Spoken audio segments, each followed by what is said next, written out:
Good morning, although it's like afternoon or evening now, but that's the title of this chapter. Good morning. For who? It's a very bad morning in Hero Society.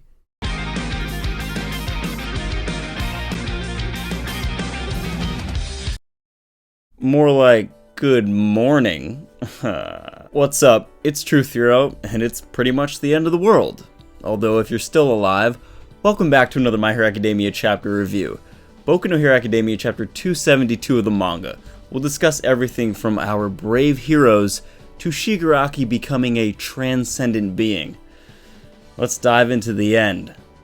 The chapter opens with Burning, Endeavor's enthusiastic sidekick, telling everyone to inform her if there is anyone they find in the homes that hasn't evacuated or can't move away from here. This will come into play when we discuss Shigaraki. Burning is of course, unfortunately, but rightfully so, preparing for the fact that this small village could become the scene of a great battle between heroes and villains. Although I don't know how great the battle is going to be or how long it's going to last, considering what Shigaraki did when he woke up. Bakugo tells these poor people that are evacuating, from here just catch a bus out of town, and I love the fact that he's still not being as polite as he could be. We all remember Bakugo from the license exam arc. He doesn't exactly have a way with people unless he's competing with them, but perhaps his time with Endeavor changed that. Maybe not. No fan service here.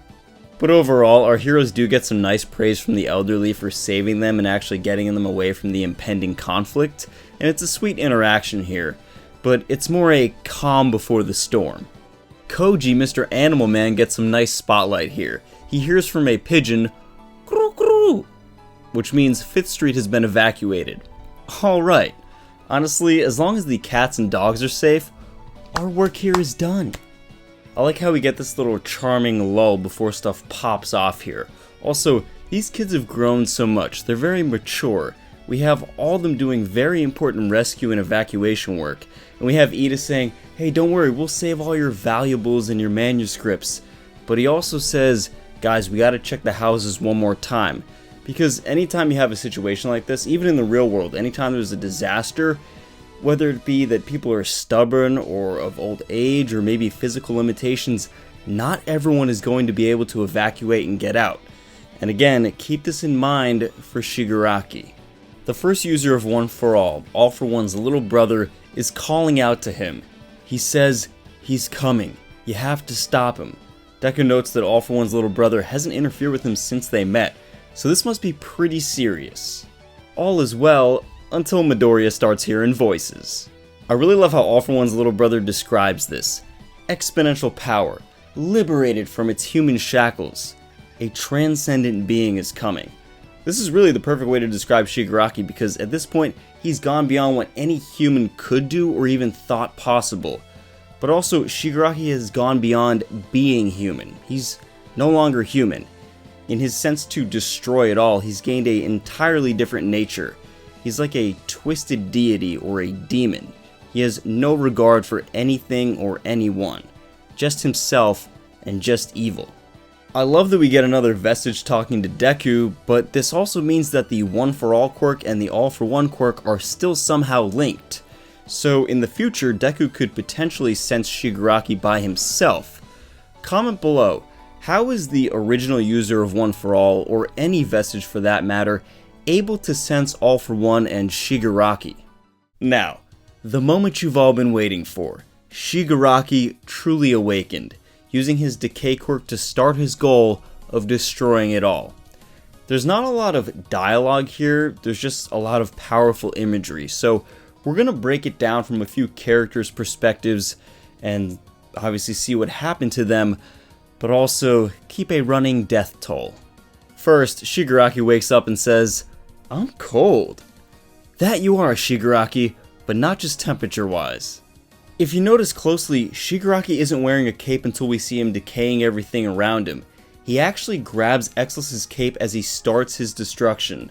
So now Shigaraki is warm, and we've lost our first hero. Rest in peace, Cyclops.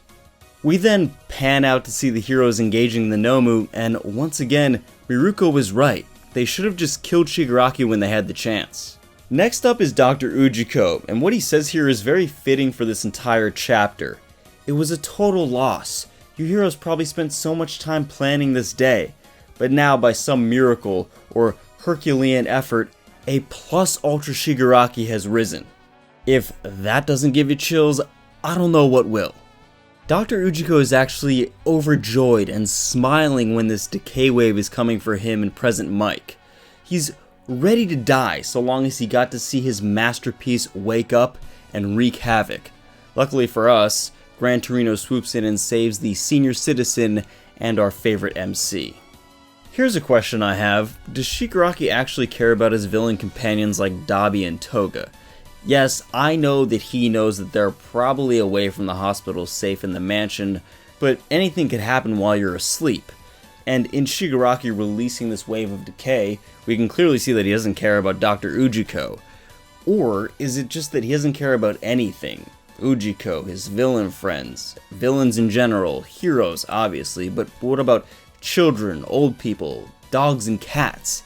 Is there anything that Shigaraki will hesitate in destroying? Comment down below. I think for the most part, he's probably willing to save his comrades, but again, that's a bold move. I mean, they could have been in the hospital or close by the city. Maybe the heroes rounded them up. How would he know this? Ujiko continues. Everything that the heroes have built up will crumble before him with a single touch. This is our victory.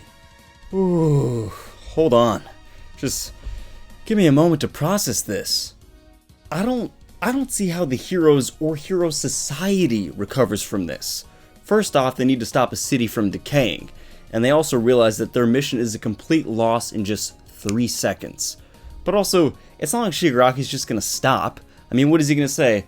Huh, I've destroyed 5 kilometers in every direction. I think that's enough for today, you know? Wanna get lunch, guys? What? Next up, Dragon Hero Ruko, not to be confused with Ruko from the Pussycat Dolls, saves some people by flying and tells Aizawa to grab on. But just as he jumps, a Nomu grabs his leg. Luckily, the Shield Hero Crust cuts the Nomu's arm off, and Aizawa is able to lasso onto Ryuko and fly away. But not before Crust decays and gives Aizawa one last thumbs up. Oh, rest in peace, Shield Hero Crust. This man, he saves best teacher Aizawa. He went down a true chivalrous hero. Oh, I think Raftalia would be proud. Endeavor scoops up Miruko and uses his flames to jet out of there, so rest assured, thickness was not decayed today. Also, I guess the lesson here is, if you can fly or levitate, then you can stand a chance against Shigaraki, so Deku might want to learn Shimura Nana's quirk Float real quick. A few unnamed pro heroes bite the dust, and we also see Wash and his quirk, which is Bubbles floating people and patients to safety. It also looks like he's in trouble though. Now, nothing's confirmed, but if you're a fan of the best hero Wash, don't hold your breath. Pixie Bob, I believe, is dead. The chapter shows her turning back around towards the decay wave and using her earth quirk to try to fracture the earth and maybe slow it down. It's not confirmed, but it doesn't look good for her, especially showing Tiger looking back at her. So, rest in peace, Pixie. You never did get to settle down and marry someone nice.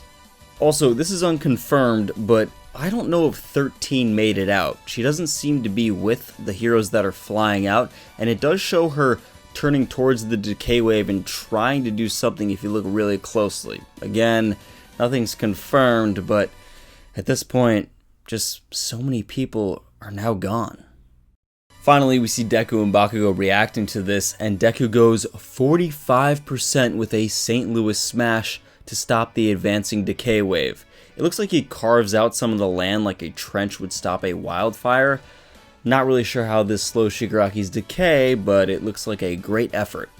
I think Deku and Bakugo both reacting like this, one, shows their experience and what they've learned from Endeavor. You know, just react, don't even think. It almost borders on precognition. But two, this really shows an opportunity for them to work together. They can sort of face whatever Shigaraki's throwing at them. Bakugo can levitate with his explosions, and Deku perhaps with Air Force, which he was working on with Endeavor. What I think will end up happening with Deku is that he's going to get a vision from Shimura Nana and unlock that float quirk pretty quick, because if he doesn't do something to get himself off the ground, he doesn't stand a chance. Burning, who kicked off the chapter, is calling to Endeavor. Are you there? Hello? Come in. I do believe Endeavor is still alive, but it's interesting that this is actually shown, as Endeavor is the last person in the line of heroes that are flying away from the decay wave and closest to the destruction. Again, I think it's just he can't pick up the phone right now, but it is something to take into consideration. Let's talk about Shigaraki. First off, number one, congratulations to Horikoshi for taking a character and making him evolve, literally, from a pouty child to an adult whose goals I can really respect as a villain. I still want Shigaraki to keep proving himself and really keep fleshing out why he wants to destroy it all and what his plan is if he has one after. But I like it. I'm content with Shigaraki. And if you compare him to other villains in the series, let's say Stain. Well, Shigaraki has always wanted to tear down Hero Society. Stain wanted to do that too. Redestro wanted to liberate people in society.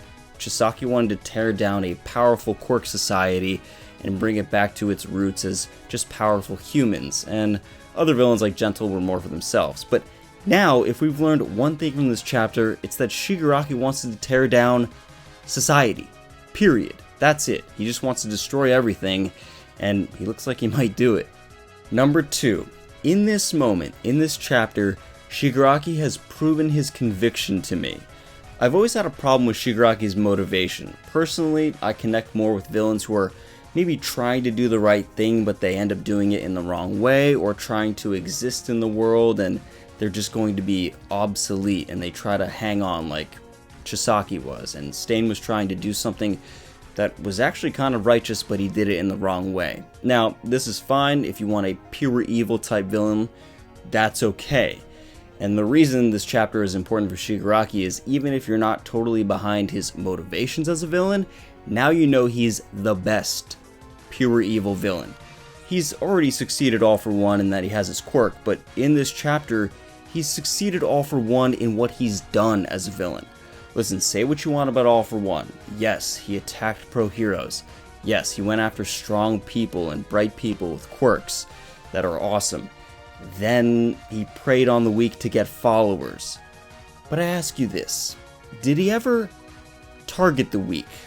Did All for One ever just yeet a grandma? Did he ever go after the kids? Did he ever kill a dog or a cat? If you're unsure, well, just know that Shigaraki just did. Let that really sink in.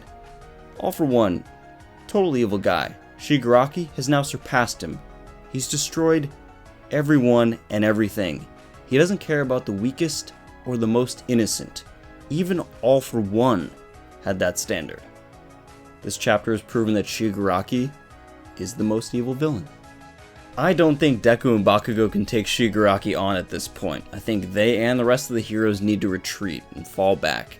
This mission is a total failure on all fronts. Also, the villains at the mansion are probably going to see this and come to learn of it, and their morale is going to be boosted. And I'm wondering what the heroes at the mansion are going to do. If they're going to get in contact with these heroes and say, hey, you guys should pull out too. Not sure, but I mean, this single person, Shigaraki, has turned the tide. It's also kind of interesting that because the heroes really tried to get Shigaraki, Maruko kicking in his tank, and yeah, they could have done away with him, but they almost caused this to happen too prematurely. Maybe there was a way they could have kept Shigaraki sedated and taken him to Tartarus. I don't know.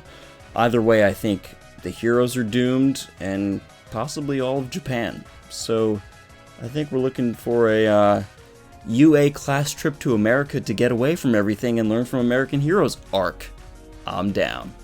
As always, thanks for watching. Leave your respects for Crust, Pixie, and Exless down below in the comments. And also let me know, what is Shigaraki gonna do next? And is there any way that the heroes can come away from this with, I don't know, a silver lining? I'd love to hear your theories. If you like My Hero Academia content and these chapter reviews, consider enrolling at UA today, while it's still around, by subscribing. And until next time, plus ultra chaos.